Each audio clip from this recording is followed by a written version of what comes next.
राधाया प्रणय महिमा कीदृशोभा नैवा राधाया प्रणय महिमा कीदृशोभा आस्वादु जिनो यद्भुत मधुरिमा कीदृशो मदीयम्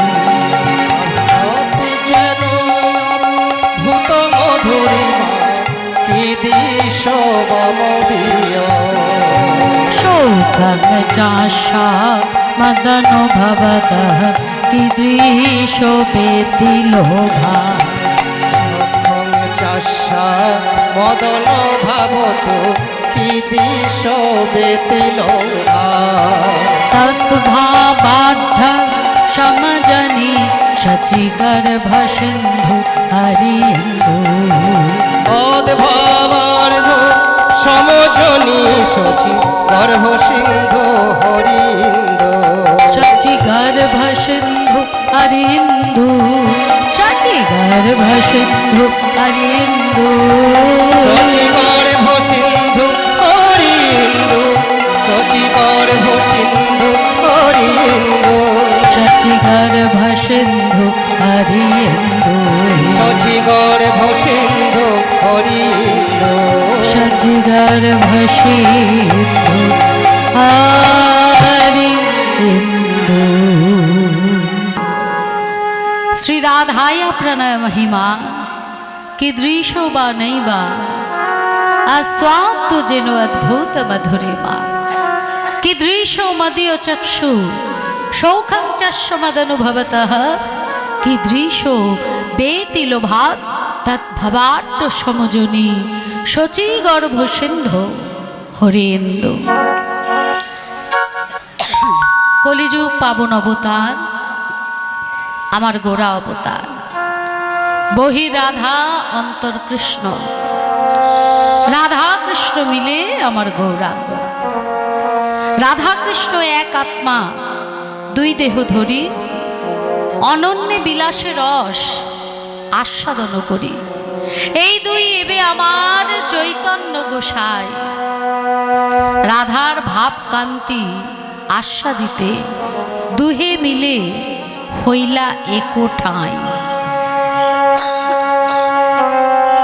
राधा कृष्ण आत्मा हलो एकटा देह हलो दुटो अंतर कृष्ण और बाइरे तप्त कांचन गौरांगिनी वर्ण आमरा सबाई जानी गौरांग महाप्रभुर हृदय माझे कालो कृष्ण विराजमान এটা আমরা শাস্ত্রে পড়েছি গুরুমুখে শুনেছি গুণীজন মুখে বৈষ্ণব মুখে শুনেছি কিন্তু কেউ দেখেছে কি কেউ দেখেছেন মা কি বাবা আপনারা কেউ দেখেছেন কেউ দেখেছে তাহলে কেউ যখন আমরা দেখিনি তাহলে আদেও কি গৌরাঙ্গ মহাপ্রভুর হৃদয়ের ভিতরে কালো কৃষ্ণ বিরাজমান আছে একটা কিন্তু জিজ্ঞাসা প্রশ্ন আসে পদকর্তা একপাশে দাঁড়িয়ে বলছেন আছে গো আছে যদি থাকে তাহলে আমরা দেখতে পাই না কেন বলেন ওগো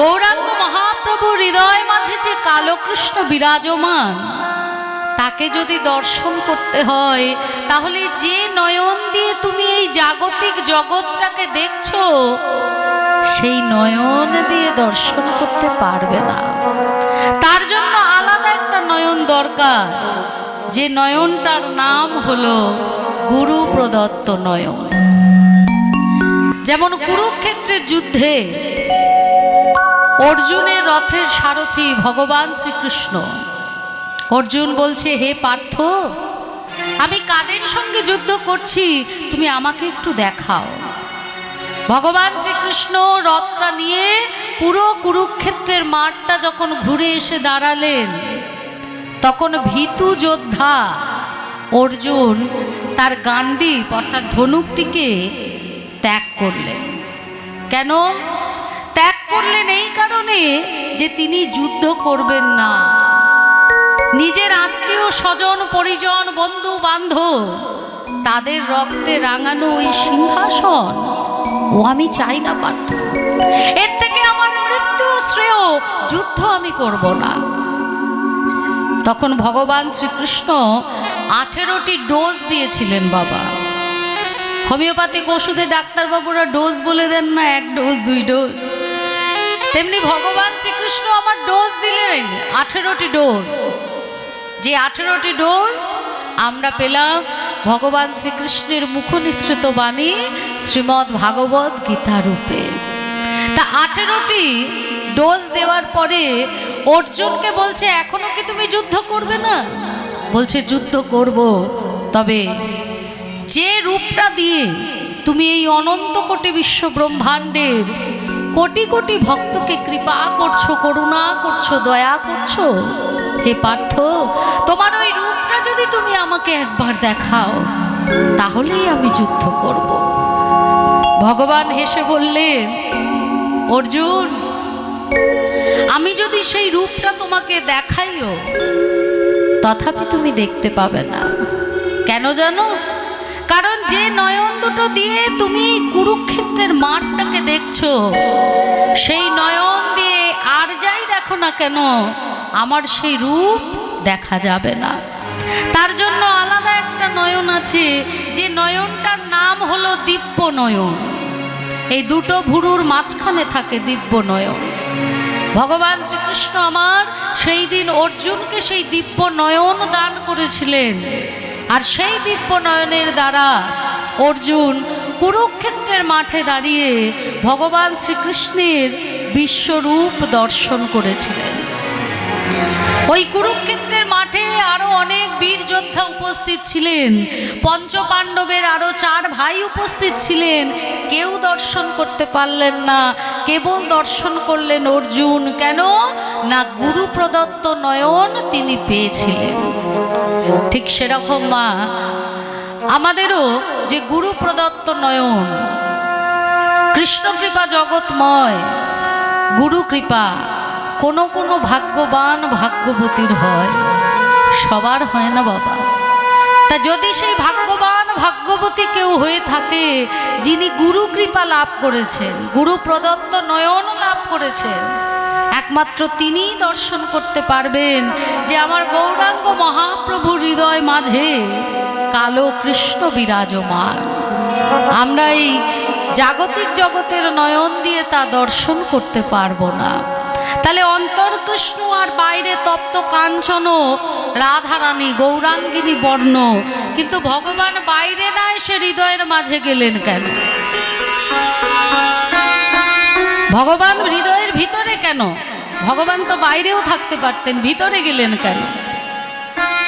একদিন প্রাণ গোবিন্দ আমার একাকী বৃক্ষের তলায় বসে আছে, আর রাধারানী প্রাণ গোবিন্দের কাছে এসে তার কোলে শয়ন করে সোহাগ সুখ অনুভব করতে করতে কখন যেন শান্তির ঘুম ঘুমিয়ে পড়েছে।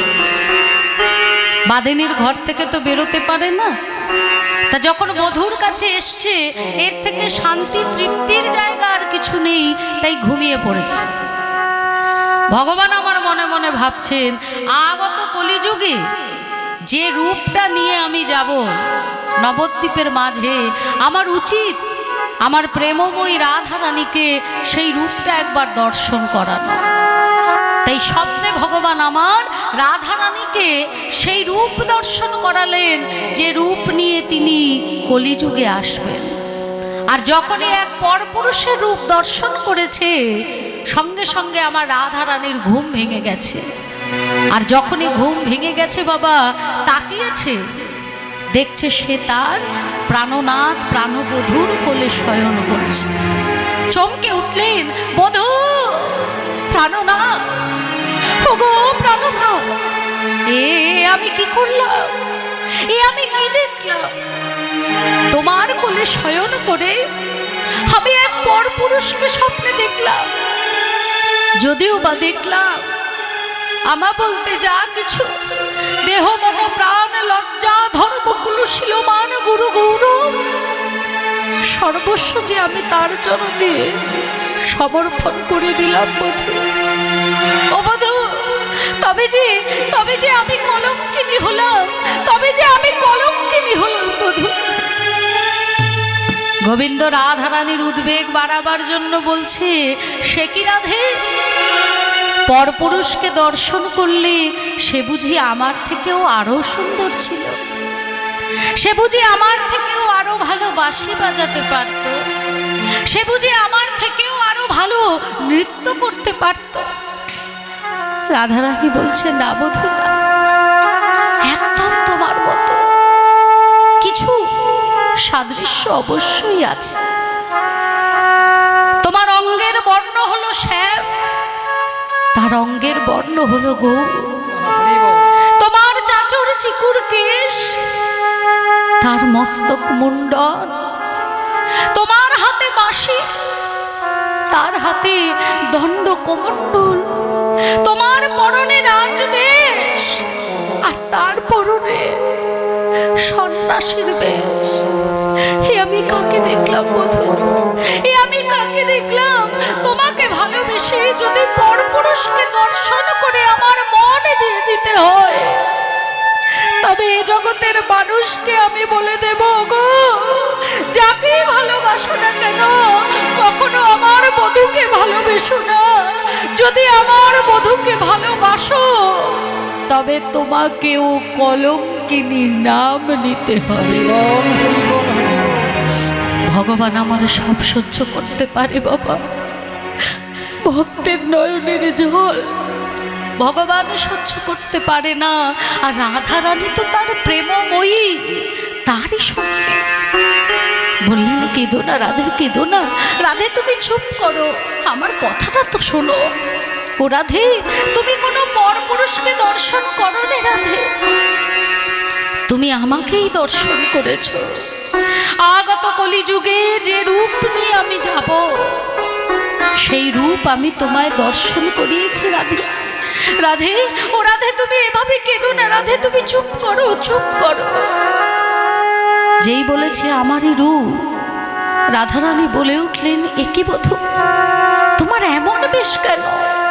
কি দুঃখ তোমার, কি কষ্ট তোমার, কি যন্ত্রণা তোমার, তুমি আমাকে বলো। রাজবেশ, রাজার ছেলে, আর তুমি কিনা কলিতে যাবে এক সন্ন্যাসীর বেশে, কি কষ্ট তোমার? গোবিন্দ বললেন, রাধে, সমস্ত সুখ দাপরে অনুভব করলেও তিনটি প্রশ্নের উত্তর আমি আজও খুঁজে পাইনি। শ্রী রাধায়া প্রাণের মহিমা কি দৃশ্য বানাইবা, রাধারানীর প্রেমের মহিমাটা কেমন, আর স্বাদ যেন অদ্ভুত মধুরিমা, আমার মাধুর্য কেমন। সৌখং যস্য মদনুভবতঃ, সৌখং মানে সুখ, আমাকে ভালোবেসে ভক্ত কি সুখ পায়। হা কৃষ্ণ বলে কেঁদে ভক্ত কি সুখ পায়, কি সুখ পান না বলুন তো? কৃষ্ণ বলে কেঁদে বেশি সুখ না এই মায়ার জ্বালা যন্ত্রণায় বশীভূত হয়ে কাঁদছেন, তাতে বেশি সুখ? কিসে সুখ? জাগতিক জগতে কান্না, বুকে যন্ত্রণা ধরায়, শ্বাসকষ্ট হয়, শরীর খারাপ হয়ে যায়, কিন্তু যেজন কৃষ্ণ বলে কাঁদে, তার অন্তর পবিত্রতা আনন্দেতে ভরে ওঠে। তাহলে ভক্ত যে কৃষ্ণ বলে কাঁদে, এই কৃষ্ণ বলে কেঁদে কি সুখ? এই তিনটি প্রশ্ন জানার জন্য প্রাণ গোবিন্দই আমার বললেন, ভাবিয়া দেখিনু মনে শ্রী রাধার স্বরূপ বিনে, রাধার স্বরূপ বিনে এ বাসনা পূরণ হইবার না, তাই রাধারূপ কান্তি ধরি শ্রী রাধারে গুরু করি, ওই নদিয়ার মাঝে হইব উদয়, ওই নদিয়ার মাঝে হইব উদয়। আর নদিয়ার মাঝে উদয় হয়ে আমি কি করব জানো? ভক্তের ভালোবাসাটা কেমন, ভক্ত কৃষ্ণ বলে কেঁদে কি সুখ পায়, এই সুখটা জানার জন্য আজ ভগবান হয়ে আমি ভক্তের বেশ ধরে গিয়ে ভক্তের হরি বল হরি বল। চরণ ধুলা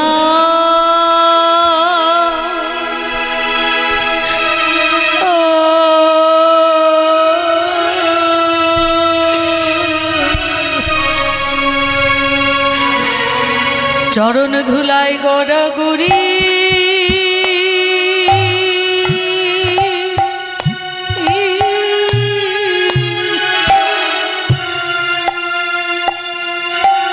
গড়াগড়ি যাব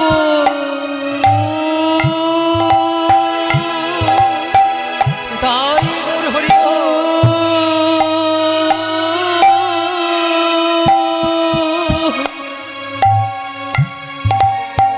রাধে গো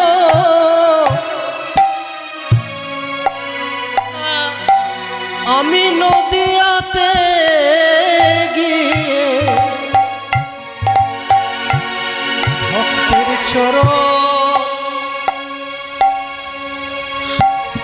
চরণে ধুলা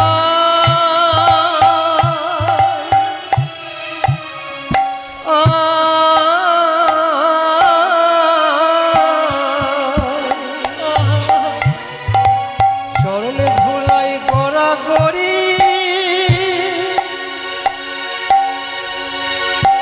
গড়াগড়ি যাব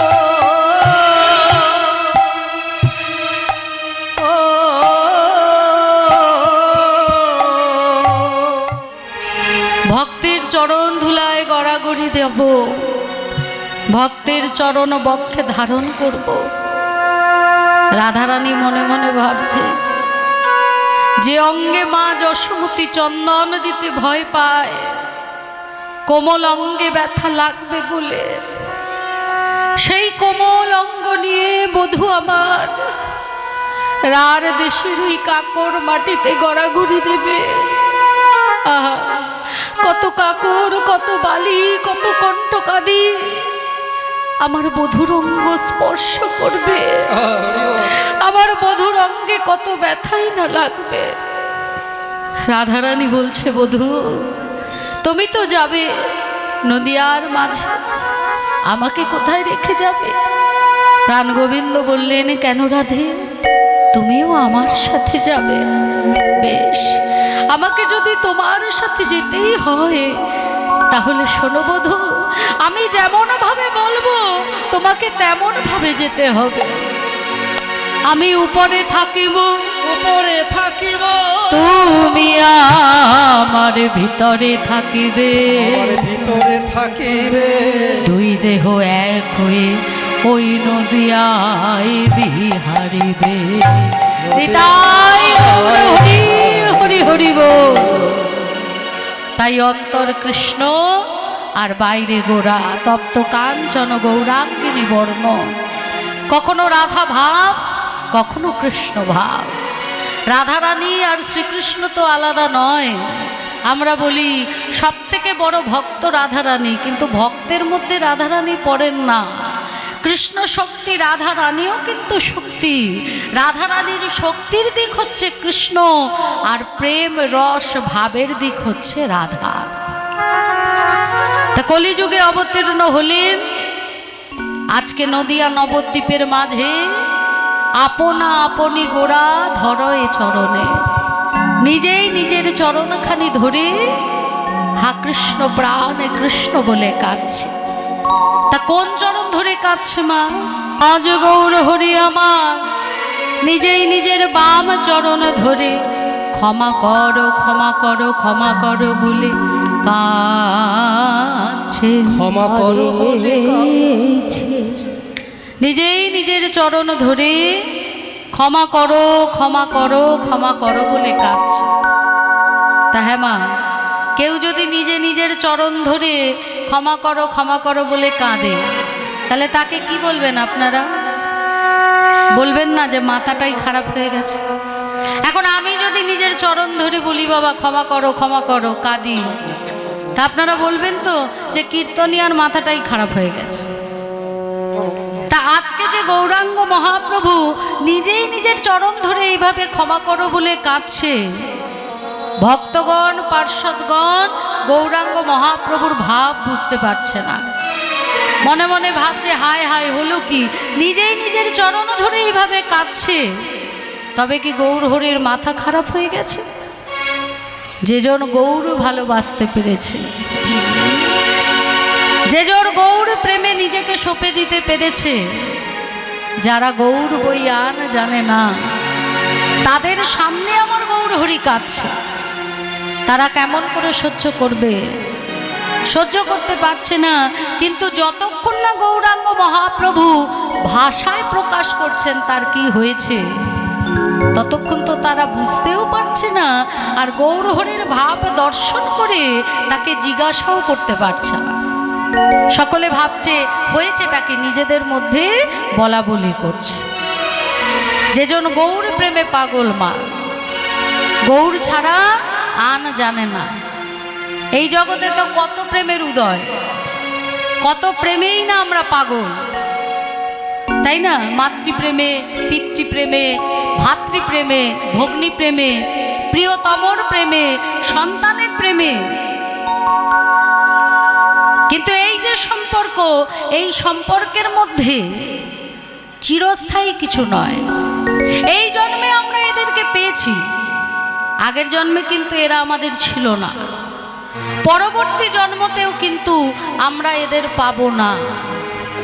কিন্তু একজন, তিনি শুধু এ জন্ম নয়, আগের জন্ম, তার আগের জন্ম, তার আগের জন্ম, পরে যতবার জন্মাবো প্রত্যেকটা জন্ম একমাত্র সেই আপন, আর সে হলেন আমার গৌরাঙ্গ মহাপ্রভু। হৃদয় হরি বল, হরি বল, হরি বল। তাই বলছে হে মনুষ্য জীব, কলিযুগে এমন সেবার দেহ পেয়ে যদি তুমি গৌরকে না ভালোবাসতে পারলে, যদি গৌরকে চিনতে না পারলে, জানতে না পারলে, তাহলে তোমার জনমটাই বৃথা হয়ে যাবে। এইভাবে গৌরকে ভালোবেসে সর্বস্ব ত্যাগ করে, ঐশ্বর্য, প্রাচুর্য, পিতা, স্ত্রী সর্বস্ব ত্যাগ করে হা গৌর প্রাণ গৌর বলে পথে বেরিয়ে পড়েছিলেন। তিনি আর কেউ নয়, স্বরগোস্বামীর এক গোস্বামী, যার নাম হলো রঘুনাথ দাস গোস্বামী। পিতা হলেন গোবর্ধন দাস, হুগলি জেলার জমিদার, জমিদারের একমাত্র পুত্র রঘুনাথ দাস। তাই রঘুনাথ দাস প্রভু ছোটবেলায় মাতৃহারা হন। ঠাকুমা ওই ছোট্ট শিশুকে, নাতিকে নিয়ে হরিবাসরে যেতেন, কীর্তন শুনতেন। ছোট্টবেলা থেকে কানটা পরিষ্কার হয়ে গেছিল বাবা, গৌর নাম প্রবেশ করে। ধীরে ধীরে যখন বড় হলো, বুঝতো না গৌর নাম কি, কিন্তু নাম তো কানে ঢুকতো। চারিদিকে তাকিয়ে দেখতো যে এত ভক্তের আগমন, এত ভক্ত এসেছে, ওই নামটা শুনে সবাই কাঁদছে, একে অপরকে কোল দিচ্ছে, কেন এমন করছে? আরো যখন কিছুটা বড় হলো, তখন অন্তরে প্রশ্ন জাগলো, এরা এত কাঁদছে কেন? আর এইভাবে এরা একে অপরকে কোলে দিয়ে গৌর গৌর বলছে কেন? কত দূর দূরান্ত থেকে ছুটে এসেছে, আপনারাও তো এসছেন, দেখেছেন কেউ আমার গৌরহরিকে? সাক্ষাৎ দর্শন হয়েছে? হয়নি তো। আমরা চিত্রপট দর্শন করেছি, বিগ্রহ দর্শন করেছি, গুরু মুখে, বৈষ্ণব মুখে, সাধু সন্ন্যাসী ভক্ত মুখে আমরা তার কথা শুনেছি। কিন্তু তারপরেও যেখানে তার নাম হচ্ছে আমরা ছুটে যাচ্ছি কেন? কারণ এটা হলো ভক্ত আর ভগবানের ভালোবাসা। আমরা তাকে ভালোবাসি, তাই যেখানে তার নাম হয় সব কিছু তুচ্ছ মনে করে আমরা সেই স্থানে ছুটে আসি। তা রঘুনাথ দাস যখন ধীরে ধীরে একটু বড় হলো, তখন তার ভেতরে প্রশ্নটা জাগলো যে এই গৌর কে? আমাকে অনুসন্ধান করতে হবে, কে এই গৌর? সেই সময় তার দেখা হলো, সাক্ষাৎ হলো হরিদাস ঠাকুরের সাথে। হরিদাস ঠাকুর তার কর্ণে গৌর মন্ত্র, গৌর নাম দিলেন। তার কাছে গৌরাঙ্গের কথা ছুটে ছুটে গিয়ে শুনতেন। তার মাথায় বাজ ভেঙে পড়ল যখন হরিদাস ঠাকুর হুগলি জেলা ত্যাগ করে চলে গেল। গৌর কোথায় তাকে জানে না। গৌর প্রেমে পাগল পারা হাগৌর প্রাণ গৌর বলে শুধু ছুটে বেড়ায়, এখান থেকে সেখান, সেখান থেকে সেখান। খাওয়া নেই, দাওয়া নেই, ঘুম নেই, কিচ্ছু নেই, শুধু বদনে গৌর গৌর গৌর। কোথায় গেলে আমি আমার গৌর পাব? পিতা পড়লেন চিন্তায়। একমাত্র ছেলে, এ যদি এরকম পাগল পাড়া হয়ে যায় তাহলে আমার জমিদারিটা রক্ষা করবে কে? কি করা যায়? পাড়ার যারা মাথা তাদের নিয়ে আলোচনায় বসলেন, আপনারা বিধান দিন কি করা যায়। তারা বলে উঠলেন, দেখো গোবর্ধন, তোমার ছেলে যদি কোনো নারীর প্রতি আসক্ত হতো তাহলে আমরা তাকে বুঝিয়ে সুজিয়ে সরিয়ে আনতাম, কিন্তু সে এমন একজনের প্রতি আসক্ত, তাকে বুঝিয়ে আনা সম্ভব নয়। সে গৌর ভালোবেসেছে, একবার যদি কেউ গৌরকে ভালোবাসতে পারে, সে গৌরকে ছেড়ে দিলেও আমার গৌরে তাকে ছাড়ে না, গৌরে তাকে ছাড়ে না। তবুও বলবো, একটা সুশীলা কন্যা দেখে বিবাহ দাও। বিবাহ হওয়ার পর অনেক সময় স্ত্রীর যত্নে তার মন ঘুরে গেলেও যেতে পারে, তাহলে এই কথাটাই ঠিক কথা। তবে আমি গরিব ঘরের মেয়ে নিয়ে আসবো। খবর দিলেন, একটা গরিব ঘরের মেয়ে দেখো যে আমার ছেলের মন সংসারের দিকে ফেরাতে পারবে। তার বাড়িতে কাজ করতেন এক মাসি। সেই মাসি সকালবেলা ঘর পুচ্ছে, রেবতী দাসী তাকে কাছে ডেকে বললেন, রেবতী, তোমার কাজ হয়ে গেলে সেরেস্তায় একবার দেখা করো তো। রেবতী দাসী কাজ শেষ করে যখন সেরেস্তায় গিয়ে দেখা করলো, তখন জমিদার মশাই বললেন, রেবতী, তোমার এক বিবাহযোগ্য কন্যা আছে না? বলছে, হ্যাঁ জমিদার মশাই, আমার মেয়ে বলে বলছি না, বড় সুশীলা, বড় মায়া, বড় দয়া। বেশ, তুমি তোমার মেয়েকে গিয়ে বলবে যে আজ সন্ধ্যাবেলা আমি তার সঙ্গে দেখা করতে আসব। সন্ধ্যাবেলায় জমিদার মশাই এলেন রেবতী দাসীর বাড়িতে। যখন রেবতী দাসীর বাড়িতে এসছে, বাবা, এই জাগতিক জগতের কথা বলি, বড় লোকদের বাড়ি যদি গরিবরা যায়, বড় লোকরা খুশি হয়? গরিবরা গেলে, গরিবরা যদি বড় লোকদের বাড়ি যায়, বড় লোকরা খুশি হয় না। কিন্তু কোনো বড় লোক যদি গরিবের ঘরে আসে, তাহলে সেই গরিবের যত্নের কোনো ত্রুটি থাকে না। নিতাই হরি বল, হরি বল, হরি বল। কোথায় বসাবে, কিভাবে যত্ন করবে, কি সেবা দেবে? রেবতী দাসী পাগল পাড়া হয়ে মেয়েকে বলছে, ওরে মা, তাড়াতাড়ি আসন নিয়ে আয়, ওরে জল নিয়ে আয়, জমিদার মশাইয়ের চরণ ধুইয়ে দে, তোর শাড়ির আঁচল দিয়ে চরণটা পুছিয়ে দে। রেবতী দাসীর মেয়ে পাত্রে জল নিয়ে জমিদার মশাইয়ের চরণ ধুইয়ে চরণ পুছিয়ে আসন পেতে বসতে দিলেন। জমিদার মশাই বললেন, মা, তোমার সঙ্গে আমার কথা আছে। আমি যদি তোমায় কোনো দায়িত্ব দিই, তুমি পালন করতে পারবে তো? নিশ্চয়ই পারবো জমিদার মশাই। তবে শোনো মা, আমার ছেলের দায়িত্ব দেবো তোমাকে। আমার ছেলে বলে বলছি না, আমার ছেলের মতো ছেলে হয় না, তবে কি জানো তো, আমার ছেলে একজনকে ভালোবাসে, যেভাবেই হোক সেখান থেকে তার মনটা তার সংসারে ফেরাতে হবে। আমার একমাত্র ছেলে, কথা দাও, কথা দাও মা, আমার ছেলেকে তুমি ঘরে ফেরাবে। মেয়েটি বলে উঠল, জমিদার মশাই, আপনার ছেলে কাকে ভালোবাসে? বলছে, আমার ছেলে গৌরকে ভালোবাসে।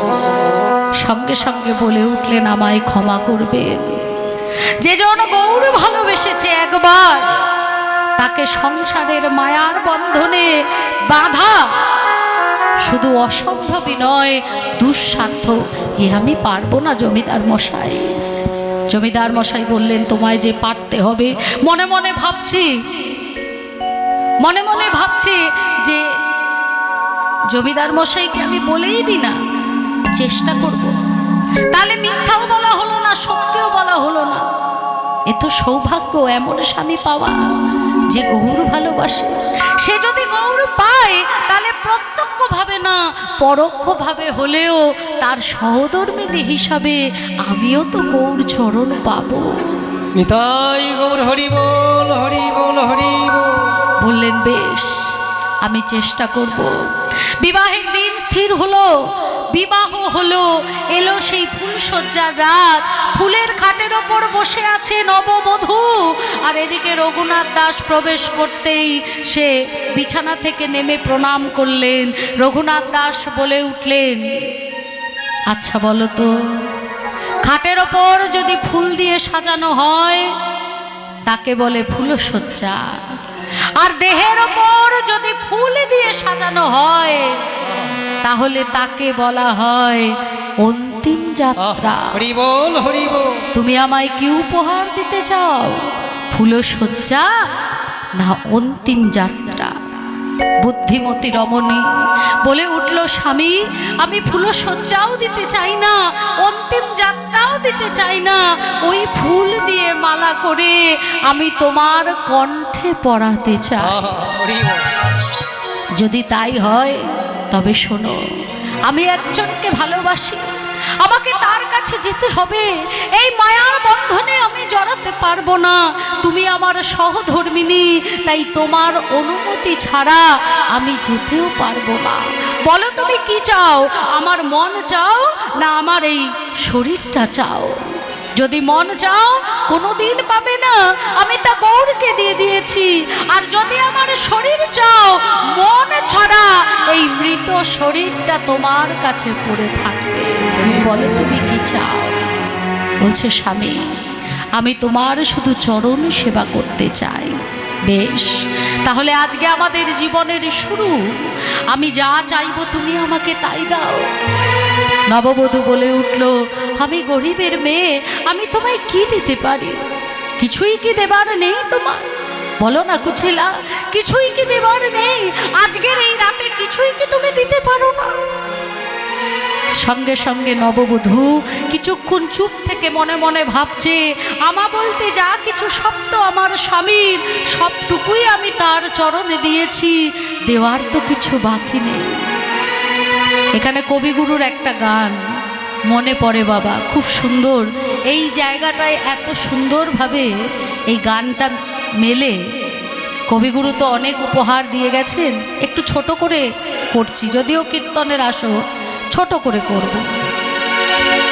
মম জীবন যৌবন মম অখিল ভুবন,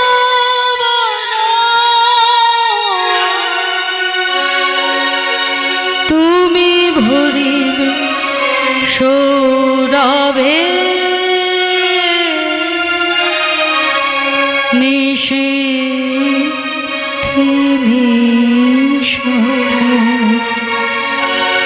তুমি রবে নীরবে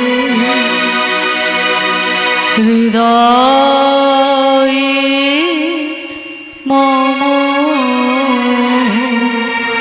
তুমি রবে নীরবে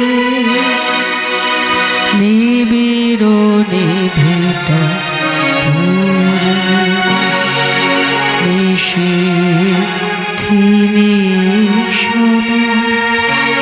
তুমি রবে নীরবে। যদি তাই হয়, যদি তাই হয় তাহলে আমাকে যেতে দাও। আজকের রাতে আমার হাত ধরে আমায় ঘরের বাহির করে দাও, আমি আমার গৌরের কাছে যাব।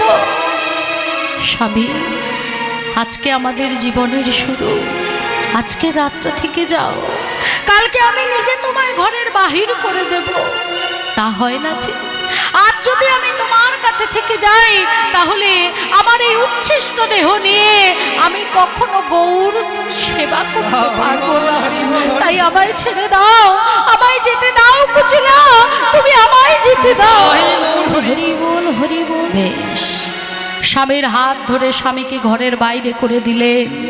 যত দূর নয়ন যায় থাকতে ছুটে গিয়ে চরণখানা জড়িয়ে ধরে বলছে, স্বামী গো, তুমি তো যাচ্ছ তোমার গৌরীর কাছে, তুমি তোমার গৌর পাবে, আর তাকে পেরে বলে দিও ঘরে এক অভাগিনী তার জন্য নয়ন জল ফেলছে, পরোক্ষ ভাবে হলেও এই অভাগিনীকে যেন সুকৃপা করে। চরণ ধরিতে দিও গো আমারে, নিও না, নিও না সরাই, জীবন মরণ সুখ দুঃখ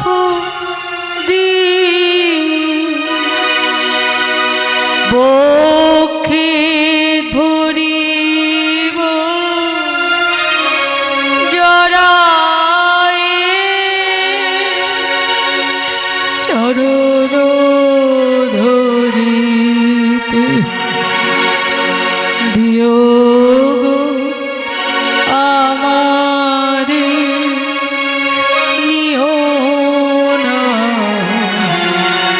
নিও না সরাই।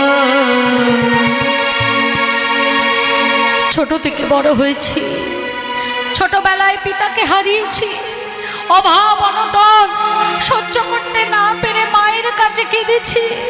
যখন যখন শ্বশুর বাড়িতে এসছি, স্বামী ছেড়ে চলে যাচ্ছি, একাকিনী এখানেও কাঁদবো। এই জগতের মানুষ প্রত্যেকে ছোটবেলায় অন্যায় করে বাবা মার কাছে বকুনি খায়, সে কাঁদে। বিয়ের পর শ্বশুর বাড়িতে গিয়ে সেখানে সে কাঁদে। সন্তান যখন হয় সেই সন্তান তাকে কষ্ট দেয়, সন্তানের জন্য কাঁদে। কাঁদতে কাঁদতে শেষ বয়সী যখন এই হরিবাসরে এসে বসে, সবাই হাবাউড়ে বলে কাঁদছে, তার কাঁদতে ইচ্ছা করে বাবা, কিন্তু হরি চোখ দিয়ে আর জল বেরোয়। এই সংসারকে সারা জীবন দিয়ে গেল, সংসারের জন্য চোখের জল ফেলে গেল, কাঁদলো। কিন্তু যখন হরিবাসরে এলো, যখন আসল কান্নার সময় হলো, সে দেখলো চোখের জলটাই শুকিয়ে গেছে। আজ যে সে হাগৌর বলে কাঁদবে, সেই কাঁদার অবকাশ নেই। তার চোখ দিয়ে হাগৌর বলে আর জল পড়ছে না। মিছে মায়ার কান্না কেঁদে সব চোখের জল শুকিয়ে গেছে বাবা।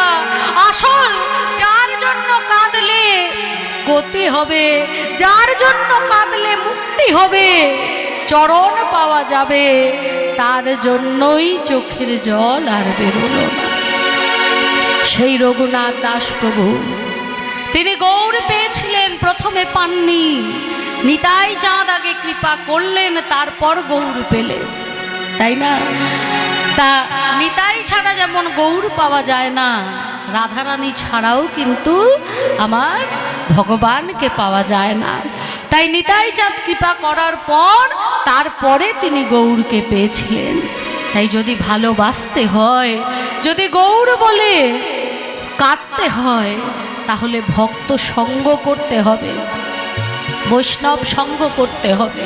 কারণ যতক্ষণ না আপনার ভিতরে প্রেম ভক্তি অনুরাগ আসবে, ততক্ষণ আপনি কাঁদলে চাইলেও গৌর প্রেমের বাড়ি আপনার নয়ন দিয়ে ঝরবে না। সাধুসঙ্গ সাধুসঙ্গ সবে মাত্র কয়, লবমাত্র সাধুসঙ্গ নীলে কৃষ্ণ প্রেম ভক্তি লাভ হয়।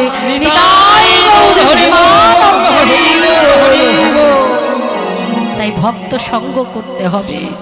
যখনই কষ্ট হবে ভগবানের কাছে যাবেন, মন্দিরে যাওয়ার দরকার নেই।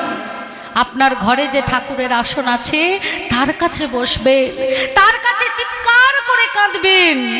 আপনার কান্না যদি কেউ শোনে তাহলে সেটা সে। বাইরের লোককে বলবেন, সামনে সহানুভূতি দেখাবে, পেছনে গিয়ে হাতে তালি দেবে। তাই কষ্টের কথা, দুঃখের কথা, যত কান্না, যত যন্ত্রণা, সে তো আছে শোনার জন্য। তার কাছে বলুন, তার কাছে কাঁদুন, তিনি আপনাকে নিজের বক্ষ মাঝে টেনে নেবে। আজ সেই গৌর হরি কাঁদছে, ভক্ত কাঁদে ভগবানের জন্য। আজ ভগবান নিজে নিজের চরণ ধরে কাঁদছে, তার ভাব কেউ বুঝতে পারছে না। আপনারও বাম পদ, সেই বাম পদ ধরে কাঁদছে, ডান চরণ নয় বাম চরণ ধরে কাঁদছে। কেন? কারণ আজকে রাধা ভাবে ভাবিত। তাহলে বাম চরণ কেন? মেয়েদের কি বলা হয় মা? বামা। কেন বামা বলা হয়? মেয়েদের বাঁদিকটা শুভ। আর অজান্তে মেয়েরা যখন হাঁটা শুরু করে বাবা বাম চরণটাই আগে ফেলে, সেই জন্য মেয়েদের বলা হয় বাম।